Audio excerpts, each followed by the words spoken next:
further ado, that's the housekeeping that we have. I would love to turn it over to Ben to share with us, why aren't we winning? This is going to be a great presentation. All right. Well, thank you so much, Catherine. I really appreciate it. Why aren't we winning? It's the question that's asked all the time in sales circles. And as we know in the proposal group, technically our proposals rarely win the actual contract, but they often don't lose it for us either. But there is information that is gleaned at this point of the process that is critical for your organization.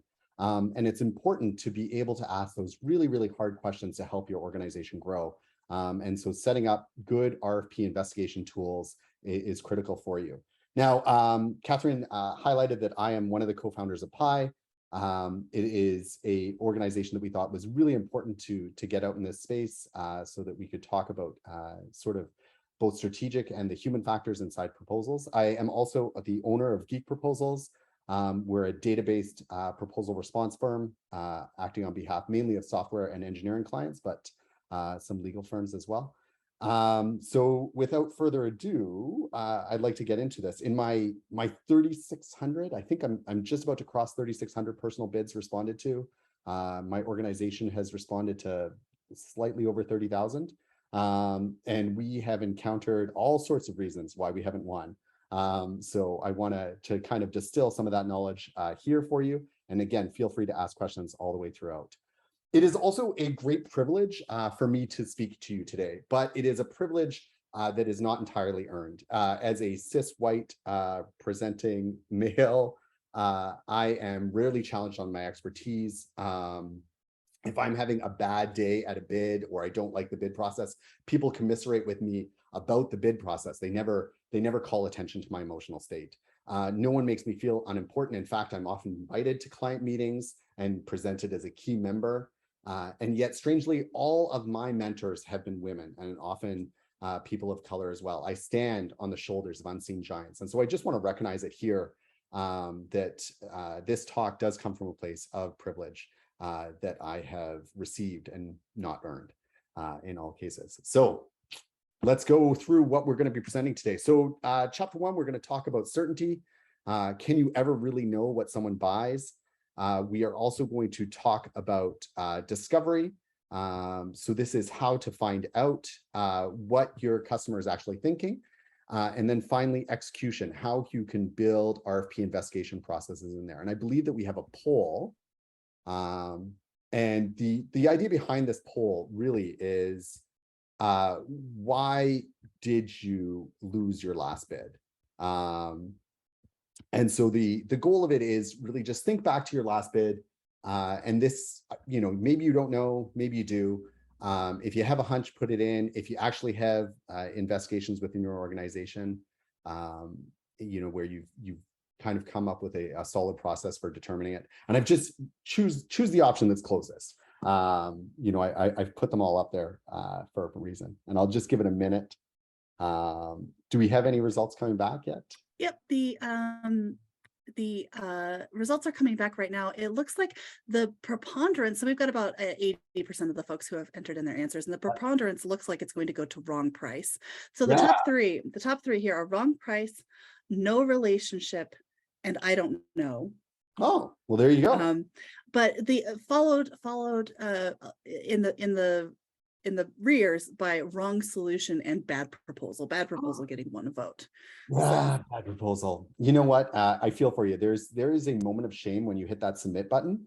You're so excited to get the bid done, but there's also kind of this like gnawing feeling, I think, at the heart of all of us experts that are like, I could have done better on that. But let me tell you something.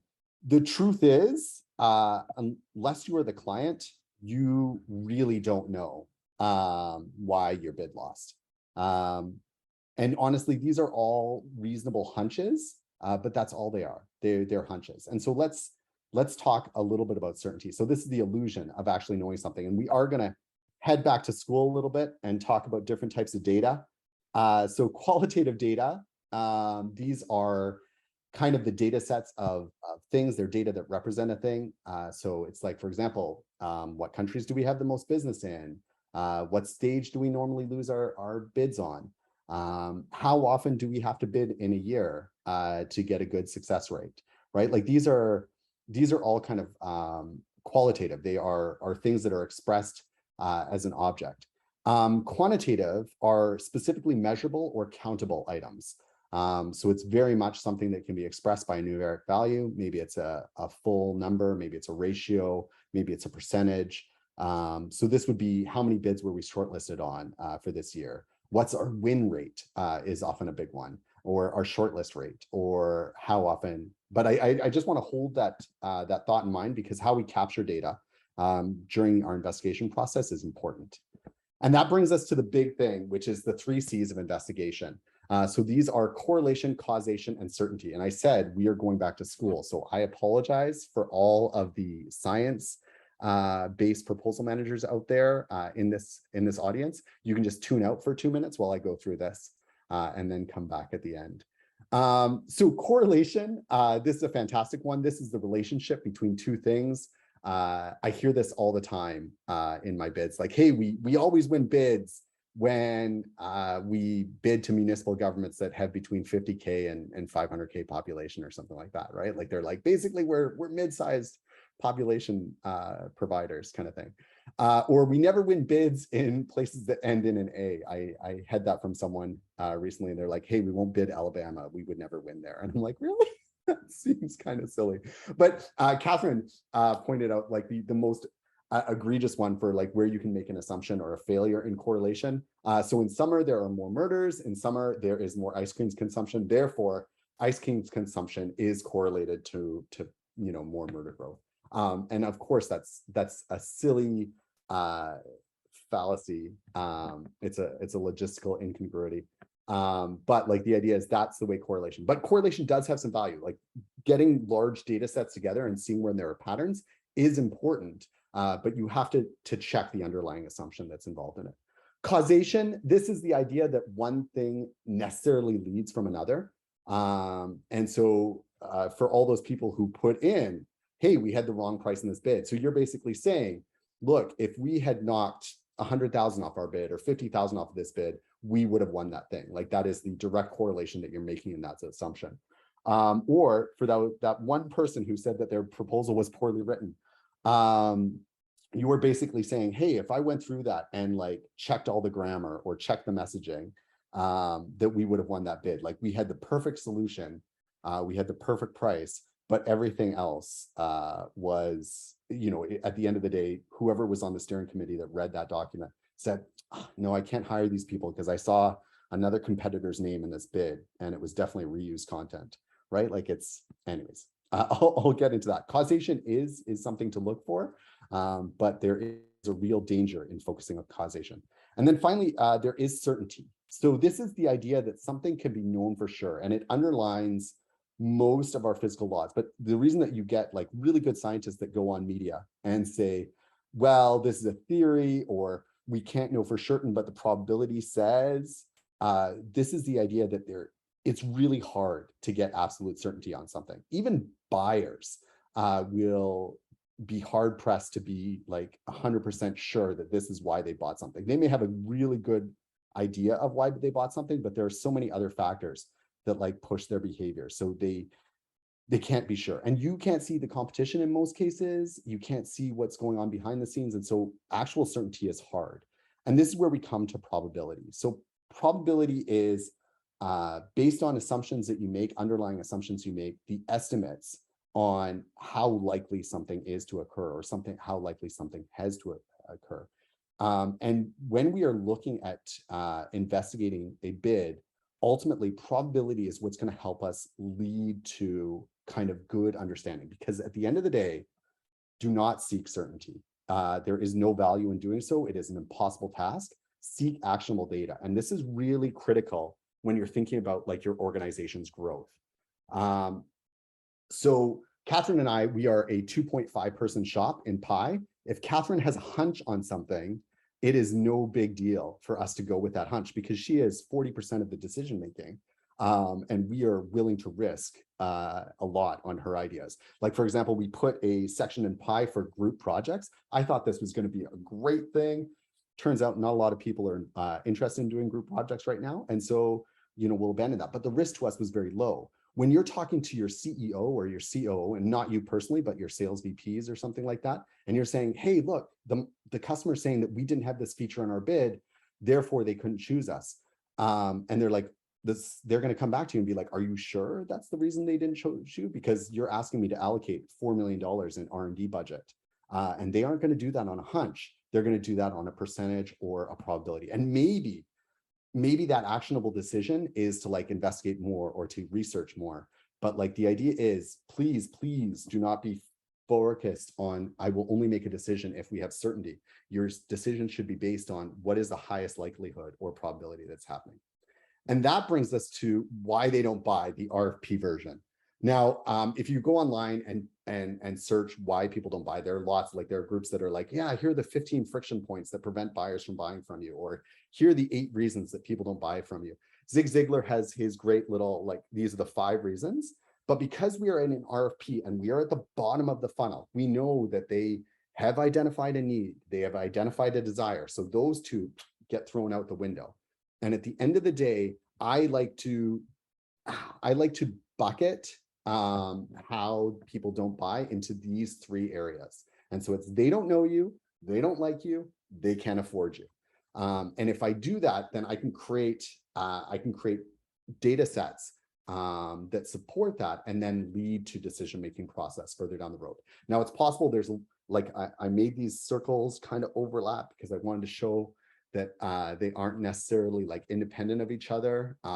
They can both not like you and not know you. They can both not afford you and not like you. Like there's a lot there that can happen. But I like to bucket information in this. So and I'm just gonna to quickly go down this path a little bit.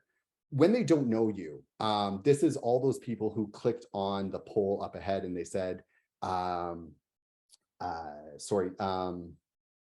you had a bad relationship.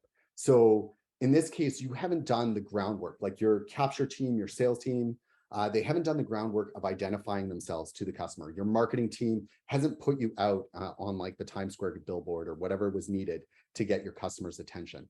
And it can also be that they don't understand what you're offering. Like I'm sure that all of us have surfed to a website and they talk in like such high levels of industry jargon. And I'm like, I'm not even sure what you're selling. And I'm fully culpable in this recently. Like with that person who said that their proposal was bad, I recently had those and I'm hoping that I'm able to pull it out. I just had a bid in Asia and we got shortlisted for some reason because we had a tiny bit of a relationship, but it was clear that we hadn't really explained ourselves very well to the entire steering committee. And so during our demo, one of the steering committee suddenly like jumped up and said, so I'm not sure, like you're saying if I use your tool, I can get rid of all these other things. And I'm like, yeah, you can. And I'm like, and I was sitting there and I'm like, did that messaging not come across in my bid? Like that is a failure on my part. I was assuming that they knew us. I was assuming that they understood us. And ultimately it was a failure on my part. And so we're hopefully able to recover that bid, but like it is, you have to be aware that like in your steering committee, there may be versions of people who are very familiar with you, project champions, and there will also be people who have never heard of you. And it is a part of your job to make sure that that messaging gets through. They don't like you.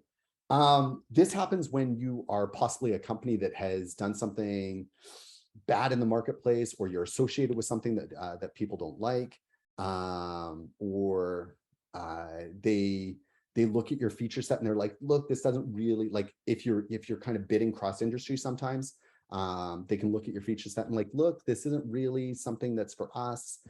You're not focused on us. You say that you're focused on us, but you're not.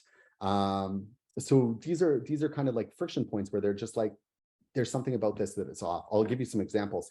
Salesforce recently is moving into different horizontals. So they're not just a CRM anymore. They're offering other kinds of cloud-based software. And some of those spaces that they're moving into, they're doing so by acquisition. So they're taking really good products off the market and then moving it into their cloud platform. And in some cases, they are deprecating features that are really valuable to those industry sectors. And so sometimes I feel for some of those Salesforce salespeople as they go out and try to sell this stuff, and they're being told, well, we saw what you did to these other industries. We saw what you did. And so, we'll accept you as a CRM, but we won't really accept you, your expertise in these other areas. We had an interesting bid with a Midwestern multi-state utility. And we were bidding up against Oracle. One of my clients was bidding up against Oracle. And in our post survey debrief with the client about why they chose us, they actually said, honestly, Oracle probably had the better product. They had the better control, but their salespeople came across as like all-knowing and perfect and like a little bit full of themselves. Whereas, and they called out our guy specifically, they said this guy, he came across as like a down home to earth kind of person with a local connection who was concerned about us doing well. And like, honestly, like it was funny that they brought that up as the second item, because we all know the first item that they bring up, it's probably not the truth, but the second or third item that they bring up as one of the reasons they chose you is like something that really stuck for them. So enough people on their steering committee actually felt that this guy, like just the nature of his representation for us was enough to kind of push us over the edge. And then finally, there's they can't afford you. And honestly, in most situations, this is a good reason. You shouldn't be doing business with companies that can't pay for you. Right? And there are situations where, maybe your offering is too high. I'm currently involved in a bid in Hawaii where they have some regulatory constraints, and we would love to do business with Hawaii because I would love to travel there for business reasons. But the idea is that because of the regulatory constraints, they cannot afford us. And they've been very clear on that. Like we have to reject your bid. We can't afford you. And we're trying to negotiate out of that. We're trying to change the deal structure a little bit to give them some opportunity to get back with us. But that's basically it. And I want you to hold on to these. I'll circle around to this at the end. But these are the three reasons that I like to think about when we bid and when we do our investigations around bid. So then next is discovery. So how do you actually go about finding out why someone didn't choose you? And we're going to go back to school. So what gives us actionable data? And I think we have another poll for this one. Catherine, if you would be so kind. I am on it. Thank you so much. Yep. So what is the best source of information? And let me know. And if you select that other, I would love to hear what your version of other is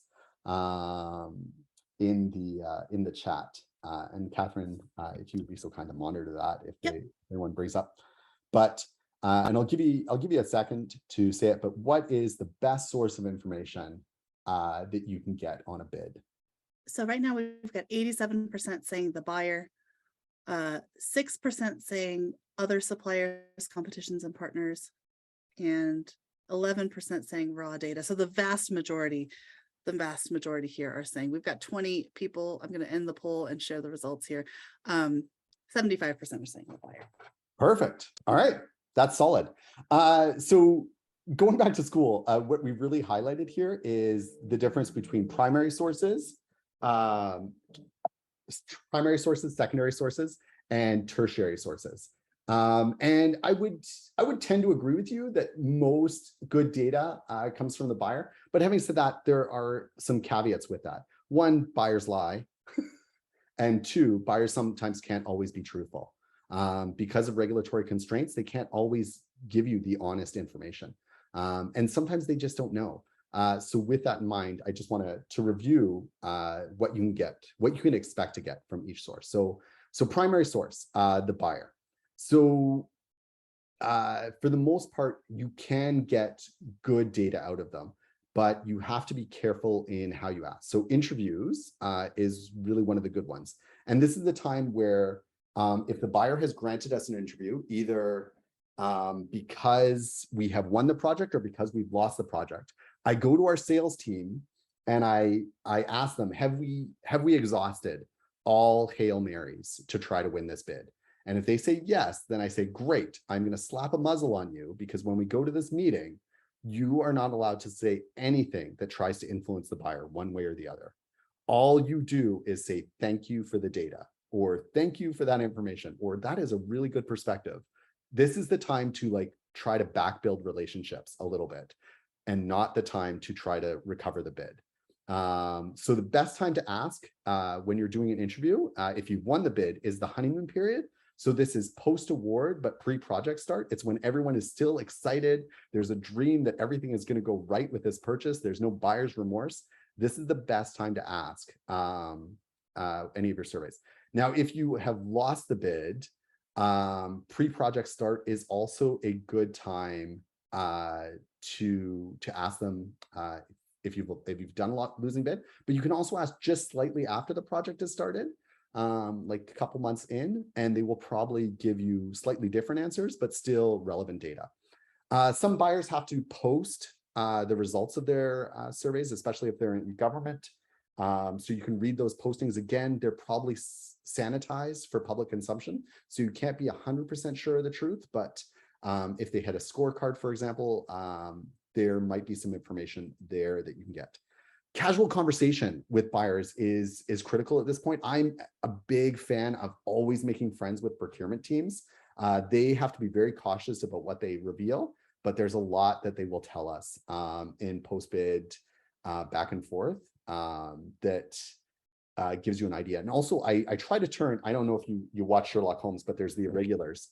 I really like to turn my implementation team and my legal team into the irregulars. I ask them, hey, like always be talking to the customer in these side chats, like just, you know, get an idea, anything that you, and I ask them to like watch for what did the buyer remember about the bid? What were they worried about? What are they excited about, right? And I try to grab those 3 pieces of data. And I know Catherine's like, Ben, why didn't you put that on the slide? That's a good question. Don't worry, Catherine, it's further down. It's further down. But yeah, those casual water cooler conversations can actually reveal quite a bit. It's just hard to make sure that you're capturing it. And then post-bid surveys, I always send a post-bid survey to the procurement team. Well, at least I try to always send a post-bid survey to the procurement team. But if I can find out who's on the steering committee, I like to send it to them as well.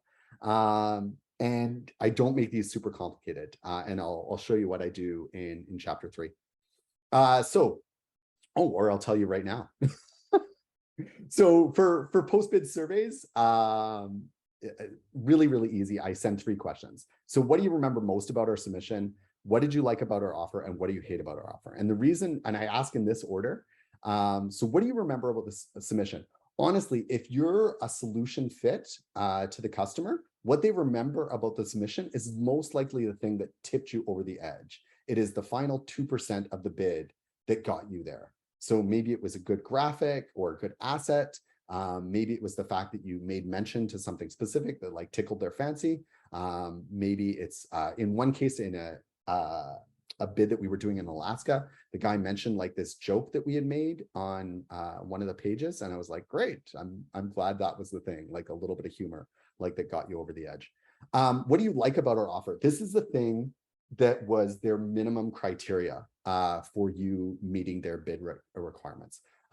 So often this is one of their primary drivers, and it's a nice way to quickly identify what it was for you. And then what do you hate about our offer? This is a hard one. Sometimes I'll say dislike about the offer because hate is a very strong word. Or I'll say, what are you worried about our offer? But ultimately, this is the area where you were weakest. And it really kind of is good information that you can funnel back to your peeps. All right. Ben, quick question for you from the chat here.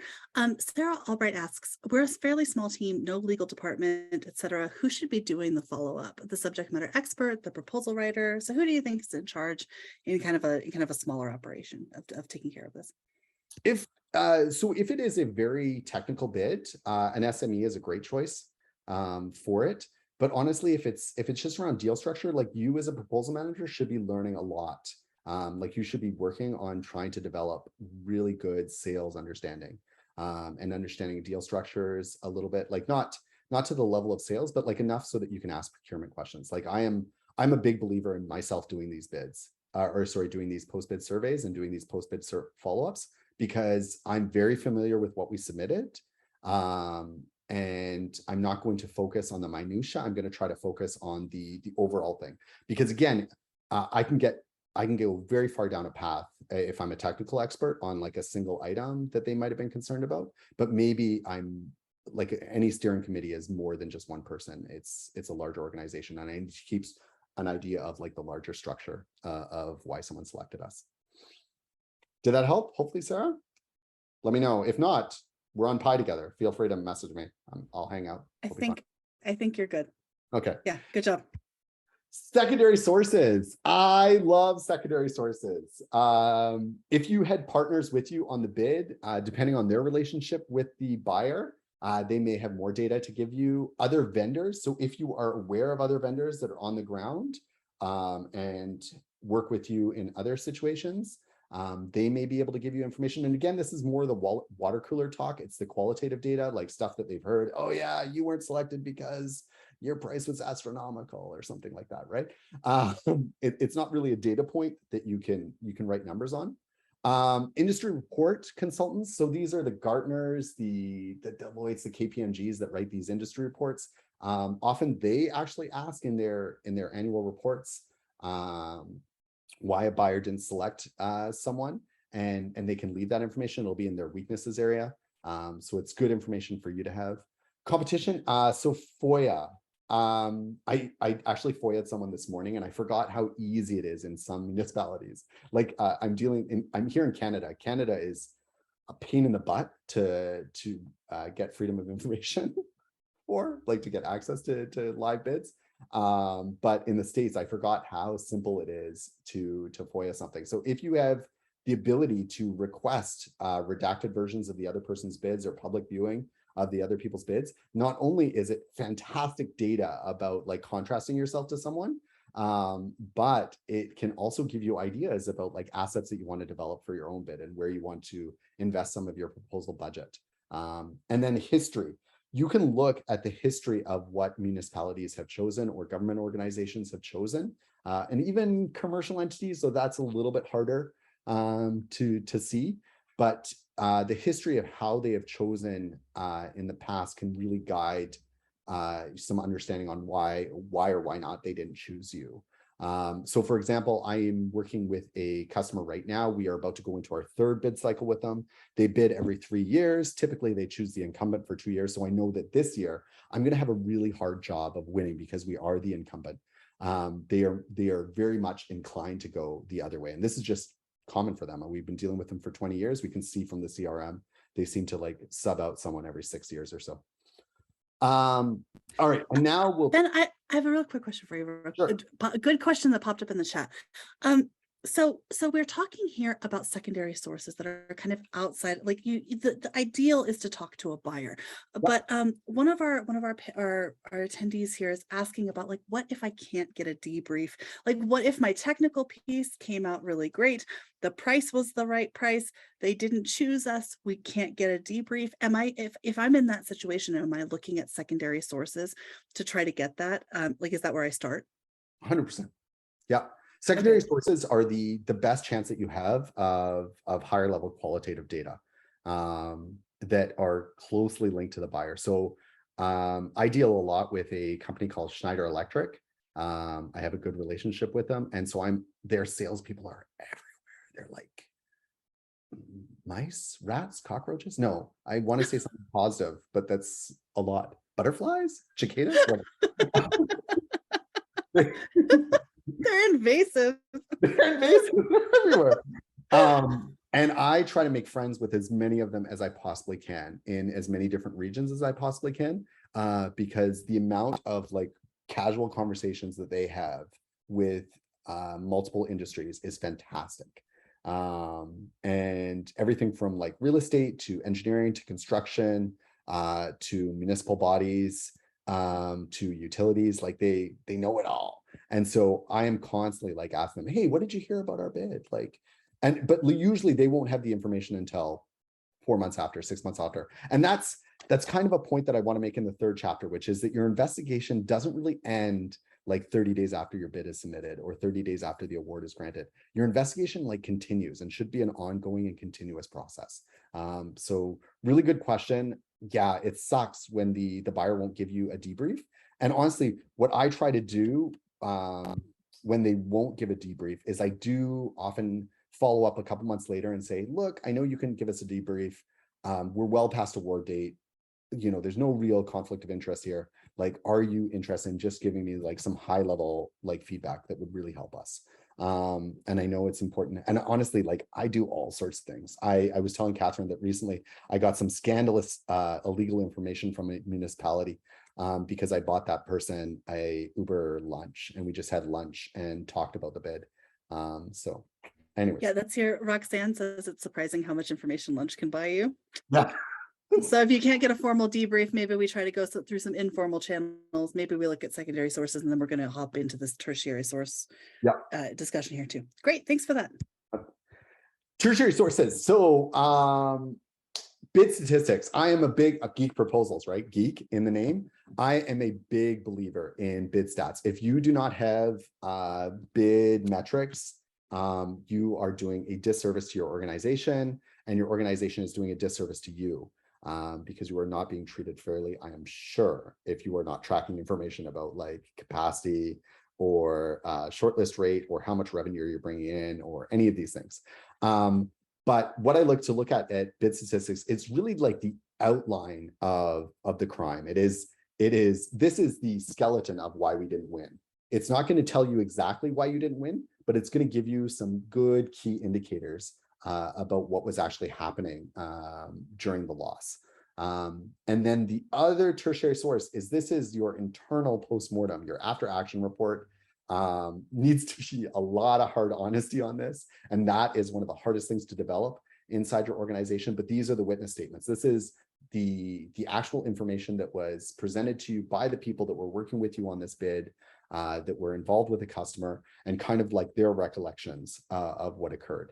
I just want to say, because I'm about to finish off on this chapter, is that when we look at primary, secondary, and tertiary sources, you should not be linking your investigation to any one source. What you should be doing is trying to gather information from all of these sources and reinforcing probability, like building probability in each one of these. Again, the goal is not to find certainty. It is not to know with absolute certainty what the reason was that they didn't choose. I mean, it's great if you can get that. Unlikely. It is to build up data sets that will allow you to make good decisions inside your organization about what you're going to do next time that you bid, or what you're going to do on the next 100 bids or something like that. All right. So we talked a lot about the collection of information. We talked about the types of information. Let's actually go into execution, like building investigations or starting your win detective agency, as one person liked to say. I'm not 100% sold on that. I'm not sure I want to run a detective agency out of my proposal office, but it is important to be constantly querying your data and querying your understandings and your assumptions. There is a lot of value in that, and I'll show you how to drive value inside your organization with that. So before you start, these are really hard to develop, but an investigation process can't be around scapegoating an individual. I see this a lot on bids. Sometimes I see proposal managers thrown under the bus. I see like individuals who had like a direct relationship with the client thrown under the bus. And I am guilty of it too. Like sometimes I will point at someone and be like, after 15 years of experience, I know that guy's the reason we failed. And it is bad. Ultimately, if there were performance issues, that is the manager-employee relationship that needs to deal with that. That is not your job to uncover that. It is the goal of any of the investigation should just be around, hey, as a team, we need to figure out like why we are not winning enough, or why we are losing too much. It should not be around hunting someone down. And then transparency. So there was this great UK organization that I did some work for, and I said, hey, are we going to do a postmortem? And they're like, of course we're going to do a postmortem. And we sat in the postmortem, and for the first 10 minutes, the COO came in, and all he tried to explain to us, he's like, hey, listen, I'm going to leave this room at the end of this 10 minutes. I don't need to be involved in this project, right? Like, I don't need to be here. But he's like, here's what I want you to bring to me out of this meeting. I want you to tell me where our organization is in pain, right? Like where we're hurting. And he's like, if you have to tell me that our product sucks, or that our pricing sucks, or something else is bad. He's like, that's what you have to say. And he's like, no one's taking minutes in this meeting. You guys are taking high level action items only, right? You are taking high level discoveries only. And he's like, nothing else is being recorded. So you feel safe with whatever is said in this meeting. And he made a really big point of like laying that on. And I have tried to take that into other organizations, and it is hard. There's still, you will find that when you do your postmortems, there is a reluctance to speak badly about your company. There's reluctance to speak badly about new products. There is worry about their work and their job and everything like that. And it is incumbent upon you to try to create that safe place where someone feels that they can be really honest. So good luck. And we'll talk a little bit about some of the actions that you can take when you see dishonesty creeping in to your organization. But all right. So primary sources. When you are trying to gather information from primary sources, I use the ICY method. I'm pretty sure I learned this at the University of Victoria. I am not 100%, so I cannot quote it, but I looked it up online and it is gone. So this is investigate, interview, and insiders. And it's exactly what we mentioned up above. So your investigation is first around all the available information that the buyer puts out, anything that they say in press releases, anything that they say in written documentation, any of the, if you keep a communication log, as you should be, in really large bids, between you and the buyer from post-submission to pre-contracting, any of the back and forth information that was occurring there, where they were asking clarification questions, all of this is insight into what the buyer was concerned about, and what the buyer was interested in. The interview, again, hit that honeymoon period if you can. Buy lunch if you need to. Keep your surveys really, really short. Again, I suggest those 3 questions. But the goal is to have if you can, have a formal debrief with them. And by the way, buyers, especially procurement officers, love to hear how you felt about the buyer process. I know that's, so come prepared with some information about that. I remember sitting through a bid that we did out of Asia, and these, during their debrief, they presented us with a 40-page PowerPoint slide. And then we sent back to them, yeah, the bid was good.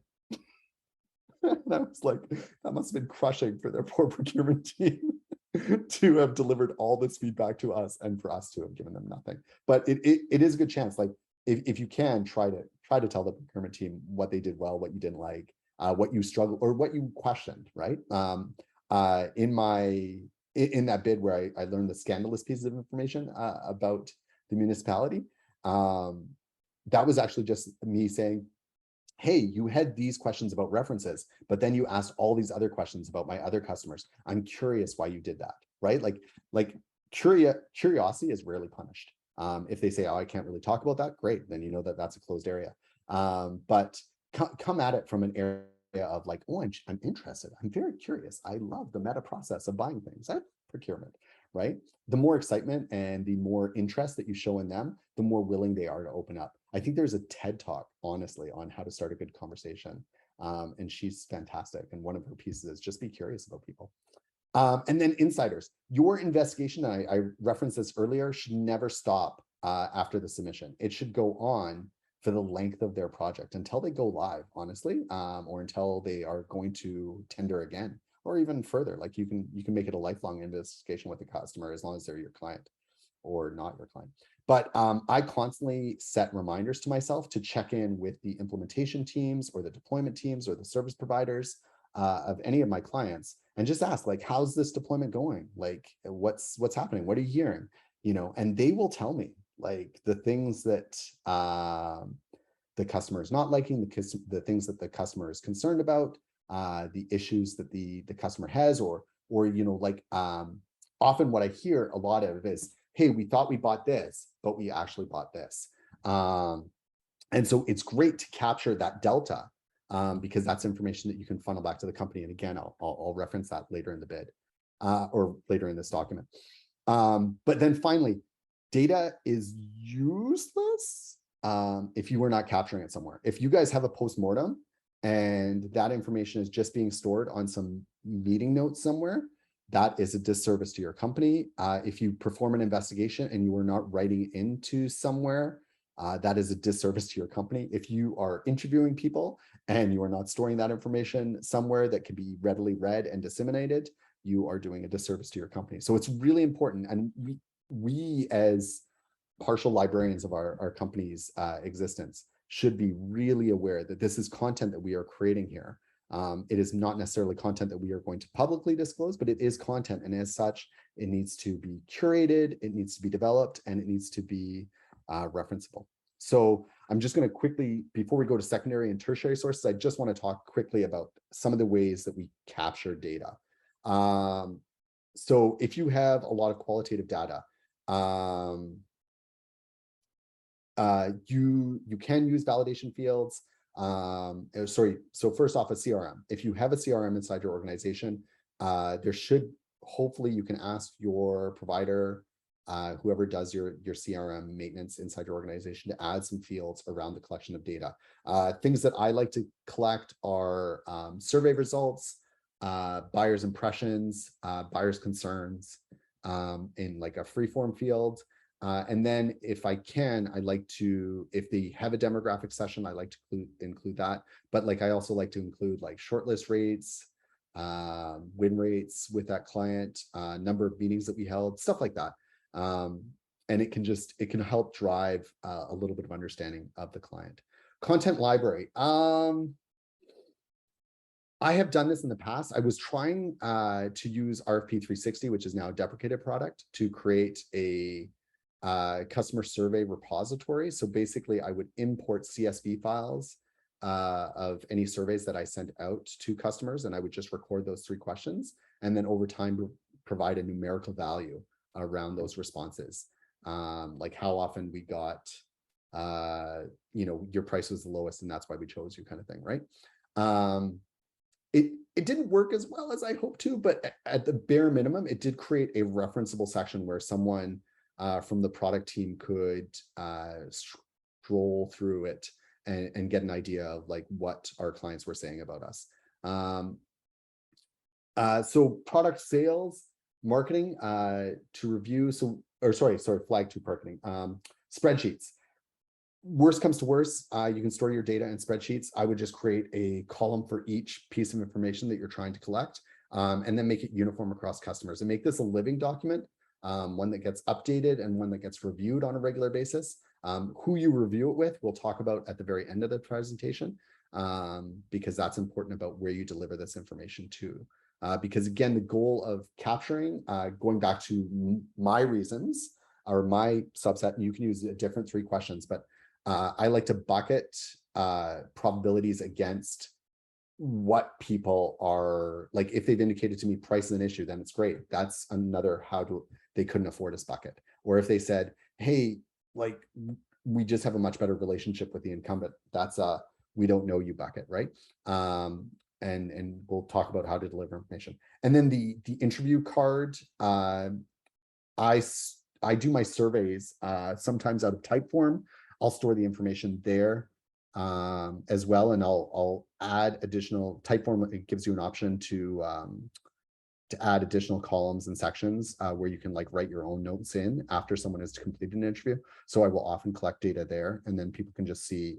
We create like a battle card out of it, of like, this is why this customer didn't choose us, and I'll bring that up at the postmortem or at future product or sales meetings. Quantitative data, same thing for the most part, but it's much easier if you store this information in a CRM.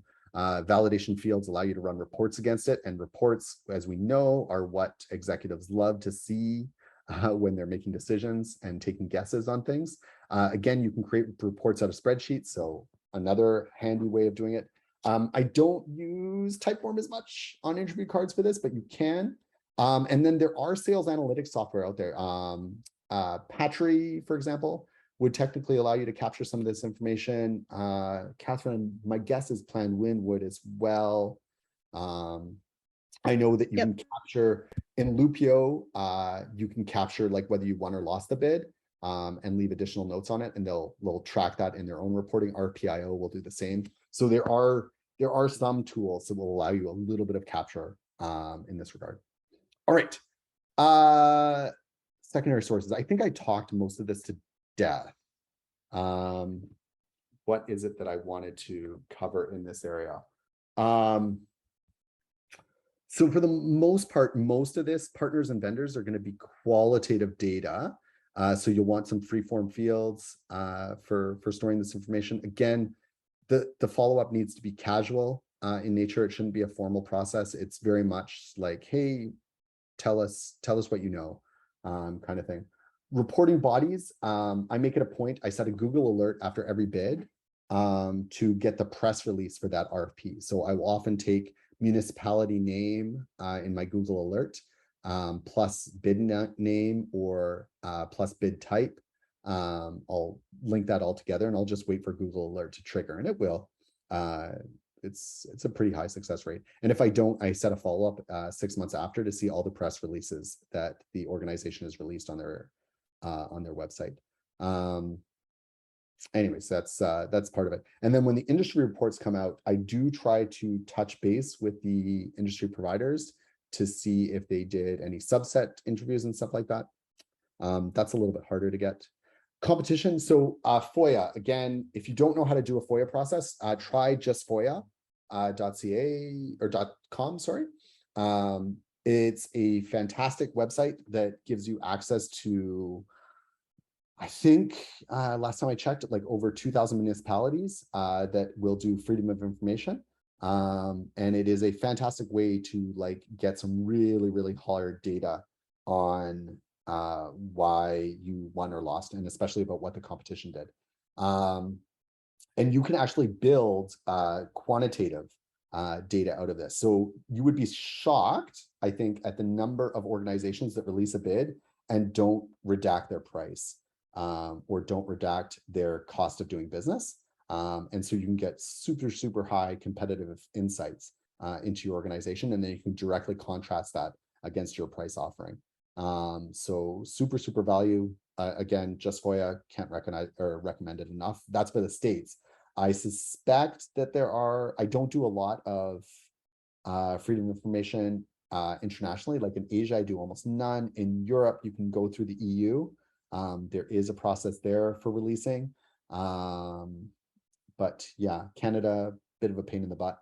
But let me know if you have resources that I'm not aware of. Oh my goodness. Yeah, Ben, Yeah. related to FOIA, Kelsey asks, do you believe it could lead to a negative perception of your firm if you submit one? I've heard that it can sour potential relationships. And I just said that the answer to that is to use a third party to fetch it for you. Like FOIA Professional Services is the one I'm most familiar with. There's one that you just recommended. So yeah, you're not going to, like, if you submit it anonymously like that, it's under their umbrella, and so nobody will ever know. So that's the strategy I would take there. And I mean, it could sour relationships, but that's really maybe not an organization you want to work for if they are cranky about you wanting to see the results of the bid, right? Like, yeah, I know people are always worried about making a bad relationship, but the good news is, if you've lost, you've lost, right? Like there's no getting that relationship back necessarily, but like I tend to look at the transitory nature of procurement teams and the fact that they tend to change jobs about every 7 years. So depending on your customer's bid cycle, you might be looking at a different procurement organization when you come back. But it is a relevant one. I agree with Catherine. I would use third party. A lot of people use my organization because they who cares if like BK Jammin Consulting or Geek Proposals is requesting a FOIA, right? Like, who is this random dude? Anyways, all right. History, again, this is looking through their past bid histories, and GovCon is a great organization for this. Who else? I know Canada Bids is one. The EU Bids and Tenders website is another one where you can get history of like who was chosen, why they were chosen, or at least the public reason of why they were chosen. And it just gives you like more information. And again, your CRM is your friend here. Hopefully you have a long history with this client and you have a lot of like pre-data that the pre-sales team and sales team is feeding to you that can tell you why they've made selections in the past. And again, these should be influencing your win themes, hint, hint, hint. Because that's where we're taking this whole conversation, is about like how to use this data to win more. And again, capture, I can't say it enough. If you aren't storing this information somewhere, if you aren't capturing it, if you aren't delivering it, then you are failing your organization. All right. 53, we are running out of time. So I'm going to whip through this really quickly. Tertiary storage says data. Raw data is fantastic, but as we know, data can be manipulated to tell myths truths. So always check your assumptions about why you are doing it. So for example, one of the very first bids I did was Jones Brothers weatherproofing. And it was probably my worst proposal anywhere, ever. And we got through and we won. And I was so excited. I was like, this is an amazing bid. I was so excited about my my first ever win. And then I discovered that we were the only bidder. So we won by default. So when you are being shortlisted or when you have a win rate, like check, is this excitement from the customer or is this desperation because they just need the product as quickly? Demographics, you should be like, this is going back to that correlation idea. Look at like what your target market is. Hopefully your sales team has done a lot of research into what markets are good for you to be in. But you can find subsets inside that market too. I had a client recently that discovered that the sweet spot for them was customers that like had these three types of integrations. And if they had them, we would more than likely win. And this can become a factor in your go, no go form. I hope all of you are signed up for our go, no go class. I know that we had to close it because we had overwhelming requests, but demographic information can be like a critical factor there. So I try to look at this and it does help influence like, oh yeah, this was outside of our demographic. Maybe we didn't have as much of a shot as we thought. We don't impress people at that level. Go, no go. So this is a chicken and egg situation. You can use the information of your loss to test the assumptions that you made in your go, no go process. So was the go, no go accurate? Like if it said, hey, we had a 74% chance of winning, that's a 26% chance of loss. Do we feel that that was a valid number? You know, was the assumptions that we put into our go, no go when we got to the end of the bid, were those assumptions still true? Did we actually have a product champion in there? Did we actually have a good relationship with the customer? Were we actually priced to win? You know, all those factors that go into that, you can kind of test that data against it. And and then finally bid stats, were we at our best? And this is to that poor person who said that they lost because of a bad proposal. Hey, sometimes you just aren't at your best because of capacity, because of people feeling like put upon. You might not have put out the best bid that you possibly could. And so this is where you check your bid stats about like, did we have a lot of bids at the same time? Did my NPS score dip? Like I asked my SMEs a survey about how they felt supported by the bid process, and that kind of becomes my NPS score. And no, Catherine, I didn't put that question somewhere, but I will follow it up in an email. Sorry. And then tertiary sources, the post-mortem. This is so critical to hold this meeting, and it's important to hold it not just for losing bids, but for winning bids. And it is important to get these three things across to people in that bid. I put this in the agenda. No blame, absolute honesty, facts over assumptions, right? This is what I put in the meeting notes. And I'm very clear. Hey, if you want to call out someone or if you want to call out a department, that is something that you can manage between your hierarchical relationship with your managers or your seniors and stuff like that. Performance issues can be dealt with by other people. Your job is to figure out, what did we as an organization do wrong?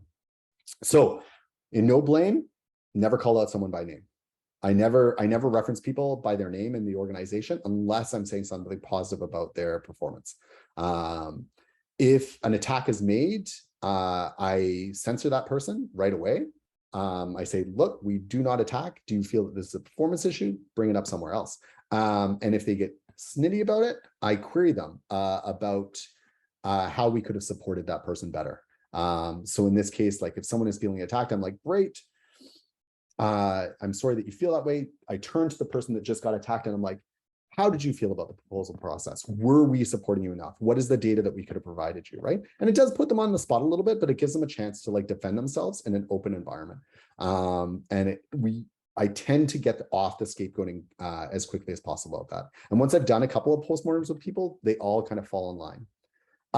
Honesty, I never let people fall on their sword. I used to do this a lot in postmortems because I was very much, I own the bid process. And as the proposal manager, I'm responsible for everything. I don't do that anymore. No more falling on the swords, because falling on swords is a cheap way of defending bad processes. It is a way of basically saying, yeah, I am the sin eater. I will take all the bad things about this bid, but the company doesn't learn anything then. There's no positive development. So as soon as I see someone saying, yeah, I'm responsible for this, I'm like, cut that out. The bid process is responsible for this. The organization is responsible for this. Bids are a team sport. And then for the other piece, it's always important to challenge the information that someone provides and not the informer. So if you disagree, if you hear something that people are disagreeing with, like, hey, product isn't providing us with services that like can really be used by the customer. Great. Where are you hearing that information? How have you validated that information? Maybe it's true. Let's challenge the access to that information, challenge the thing, but I don't turn to them and say, you're just being mean because you've lost another bid, salesperson. So I like to say this, the easiest way to short circuit an attack inside a postmortem is to question the underlying assumption. I always go back to, how did you validate that information? What do you actually know? So these are questions that I ask. And again, I try to ask them in this order. And I know we're coming up on time. I'm so sorry. So first off, I like to phrase it right at the very beginning. Were we good enough to win? And this kind of sets the tone of the discussion. If we weren't good enough to win, then chances are the problem was with sales qualification. And that is something that can be dealt with in a different conversation. If we were good enough to win, great. Then what did we do wrong? And then there are these two questions. Why did X beat us? Why did X win? And why did X beat us? So the question, why did X win? This places it from the perspective of your client. It tries to create empathy inside the discussion around what your client was thinking. What did your client want? And what were we not able to deliver to them? But why was the other person able to present something that they would? And this can be really, really interesting conversations when we put ourselves in the mindset of our client. And then why did XX beat us? This becomes a contrast between yourself and another competitor, presumably providing roughly the same resources or the same offering. And then it gets you to the nitty gritty of like what was different between your two bid structures. And then finally, and this is where we can get to a gentle area of like not scapegoating, but like identification of problems inside the bid process. Does anyone feel they were deficient in their section? Did anyone feel they didn't do their best work? Did anyone feel that they didn't have enough information? Did anyone feel that like the product or the organization, like for example, I work with a client and their training, because their product is so simple to use, every time a municipal government asks them about the training program, they give this like paragraph that feels really pansy. But the idea is that it's just because their program is so simple that they don't work on it a lot. And so we often see that like municipalities come back and they're like, well, we were really worried about your training program. Yeah, we get that. And we have to build that in. We have to build a better understanding. So again, you're trying to ask these questions and then you look for, could they not afford us? Did they not like us? Did they not know us? That's where I try to do it. And I literally like will make like little check marks beside these things, because again, I'm trying to get the balance of probability about the information and what is the most likely reason that they didn't choose us? Why did we lose, right? Because then what do? After we've collected this data, it's not case closed. You have to take this information and again, provide value. And this is where a proposal manager or a bid manager can really show their value in the organization. Because again, you're on the front lines, you are collecting massive amounts of data sets, and you can use this information to create positive change. If they can't afford, guess what? Your organization needs to build value. And maybe you need to create multiple offers. And Mark Wainwright from Pi, I really want to get him to do this discussion about how to present multiple offers inside your bid so that you're bidding against yourself in your client's mind and not against other bidders. And maybe like the deal structure, like I always tell salespeople this, your most important job is to think about the deal. Like, what does the deal look like? Not just what the price is, but what is the funny little things that you can bring in to provide value to the customer and stuff like that. And so when they can't afford, I funnel all this information to the sales and product team. So the product team, I tell them about, like, you know, the cost of features and stuff like that. I say, hey, you know, is there something that we can build into releases, or what we do? Is there a way that we can create efficiencies here? With the sales team, during their like monthly stand-ups, I will present this information. Hey, here's some feedback from like what's happening inside the bids that we're getting. If they don't know, guess what? We got to go out. We got to build relationships. We got to get exposure. I funnel this information to the business development team and the marketing team. Hey, this is a client who didn't know us at all. Are we targeting this segment? Is there a reason that they didn't know about us? Marketing, where is the information about our products going out to these clients? Like, how is it something that they have to opt into? Is it something that we can get in front of them more often? And I will try to find, like, the great thing about this modern digital world is if you know the steering committee or the procurement team, you can find those same job titles and same personalities and people inside other organizations. And you can tell your marketing team, hey, look, like, use LinkedIn Navigator or something like that to get this information in front of them. And then if they don't like, you have to build empathy. You have to look at like repurposing yourself or getting yourself more aligned with customer values, and building things that people are really, really interesting. And again, this is where I funnel this information back to sales, product teams, marketing. So if it's a makeover, like, did our company do something really horrendous that seems to be showing up in all the Google results or something like that? Great. Like, you need to get us out of this situation, right? Build empathy. Great. Are we not understanding our customers' core needs and stuff like that? If we aren't, then let's look at like how we create that in our win themes in the future, right? Like, really understanding what the customer pain points are. All right. So it's really important, again, to push this information through your organization. And so I'm going to close this out, and I'm 5 minutes over. I'm so sorry. But the takeaways here are, please seek action. Do not try to get certainty when you are doing your investigations. Get actionable data that your teams can use to make changes inside their organization. Do build discovery into all of your bids. Should be an ongoing process that is happening throughout the year. And honestly, once you get started, it actually doesn't require that much lift. Like, just be aware that like on every one of your bids, there's going to be like a request for a debrief at the end of it, right? Clean up and close up your project. There's going to be like some follow-up with the implementation team if you won, or follow up with partners if you lost. And then capture, make sure that that data is stored somewhere, and have a good think about where that data is going to be stored and how you're going to present it to other organizations. Again, data that is not seen, cannot be acted on, is useless. All right. That is my thing. I'm so sorry. I'm 6 minutes over. I really apologize. I appreciate all of your time if you stayed on. But that is it for me. And I will be in Pi if you have more questions about it, or if we have questions now.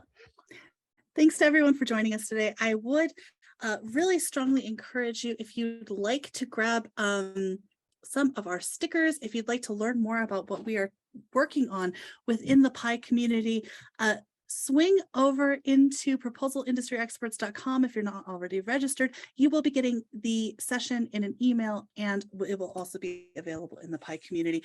Thank you to everyone for joining us. What a delightful activity. And we will catch you in our next seminar, which will be on October 6th at 11 a.m. Pacific with our buddies Sean Stewart and Roxanne Marquez, where we will be talking about data-driven design. Don't forget to register. See you then. Cheers, friends. Thanks, everyone.